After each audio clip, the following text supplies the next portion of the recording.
हैं, लेकिन मैं हूं राबिया अनम। आज सबसे पहले बात कर लेते हैं मुस्लिम लीग नून के ताहयात कायद मियां मोहम्मद नवाज शरीफ की, जिनकी तर्ज सियासत में हर बदलते वक्त के साथ तब्दीली आई है।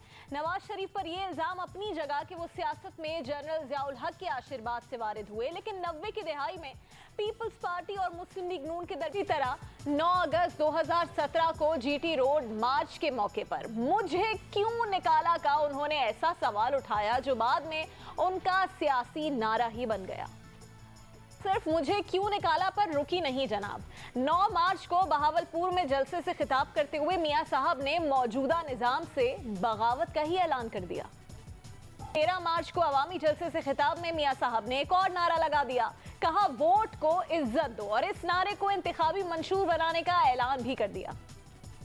को इज्जत दो 4 अल्फाज दोहराए भी और जो सामने लोग मौजूद थे उनसे भी नारे लगवाए। गुज़िश्ता रोज फिर मियां साहब ने एहतिसाब अदालत में पेशी के मौके पर अदालती निजाम में इस्लाहात का आज़म भी जाहिर किया। नवाज शरीफ इससे कबल भी तहरीके अदल चलाने का ऐलान कर चुके हैं कई बार। मियां साहब के नारे और वादे अपनी जगह, लेकिन अब जबकि इलेक्शन मुहिम में तेजी आ चुकी है, देखना यह है कि क्या वो इलेक्शन से कबल इन दावों को हकीकत का रूप देने की पोजीशन में है।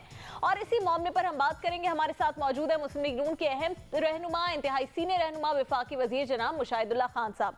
मुशाहिद साहब, बहुत शुक्रिया, आपने वक्त भी हुआ है नून लीग के लोगों को और गुस्सा भी है जो कि दिख भी रहा है। जस्टिस दोस्त मोहम्मद खान, जिनका शुमार मुल्क के उन चंद जजेस में होता है जिन्होंने नवंबर 2007 में पीसीओ के तहत हलफ उठाने से इनकार कर दिया था। फिर सितंबर 2008 में जस्टिस दोस्त मोहम्मद खान ने दोबारा पेशावर हाईकोर्ट के जज की हैसियत से हलफ उठाया था। पाकिस्तान बार काउंसिल के नायब सदर को एक खत लिखा गया है जिसमें जस्टिस दोस्त मोहम्मद के इशाइये में शिरकत ना करने की वाज़ेह वजह बताई गई है। खत में जो लिखा गया है उसके अहम नकायत आपके सामने रखते हैं। कहा गया है कि जस्टिस दोस्त मोहम्मद के हवाले बदउनवानी के अहम मुकदमे में पेशावर हाईकोर्ट के फैसले के खिलाफ दायर नैब की अपील खारिज करते हुए इंतहाई अहम तबसरा किया था। जस्टिस दोस्त मोहम्मद खान ने कहा था कि जज ही बने, उनका खूब चर्चा भी हुआ।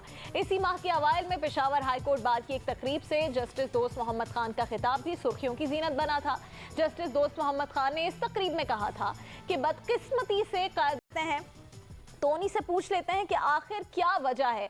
कई हम सब के फुल कोर्ट रेफरेंस में जो तकरीर करनी थी जस्टिस दोस्त मोहम्मद साहब ने, उनसे कहा गया कि वो तकरीर भिजवाएं क्योंकि उनका अप्रूवल होगा चीफ जस्टिस की जानिब से, और जब ऐसा नहीं हुआ उन्होंने इस बात से इनकार किया कि वो अपनी तकरीर नहीं भिजवाएंगे, जिसकी वजह से ये फुल कोर्ट रेफरेंस का अब मामला आगे नहीं बढ़ा। इसी मामले पर हम बात करेंगे। हमें ज्वाइन किया पाकिस्तान बार काउंसिल के वाइस चेयरमैन जनाब कामरान मुर्तजा साहब ने। कामरान साहब, क्या सुप्रीम कोर्ट या अदालती तारीख में ये पहली मर्तबा होने जा रहा है कि एक रिटायर्ड जज के लिए फुल कोर्ट रेफरेंस नहीं हो रहा और उन्होंने वकला तंजीमों की जानिब से अपने एजाज में तकरीबात से भी इनकार कर दिया है?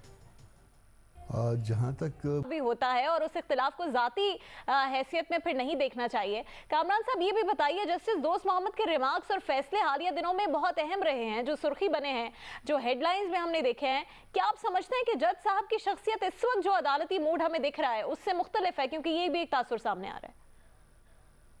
जस्टिस ने सुनी कयूम सिद्दीकी ने जो इन्फॉर्मेशन शेयर की अपने तौर पर, वो भी आपने सुनी। कामरान मुर्तजा साहब का इस पर तज्जिया भी आपने देख लिया। लेकिन इस पूरे मामले को अगर हम देखें तो बज़ाहिर ऐसा महसूस हो रहा है, या ऐसा कहिए कि ऐसा तासुर कायम हो रहा है कि आला अदलिया में दाखिली सतह पर कहीं इख्तिलाफात मौजूद हैं।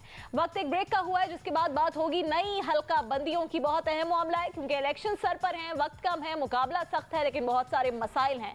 तनाज़ा शिद्दत इख्तियार करता जा रहा है, इस पर बात करेंगे। 15 मार्च 2017 को जब मरदमशुमारी हुई तो नई हल्का बंदियों का एक मामला उठ गया। 16 नवंबर 2017 को कौमी असेंबली ने नई हल्का बंदियों के हवाले से बिल मंजूर किया, लेकिन सेनेट में मामला अटका रहा।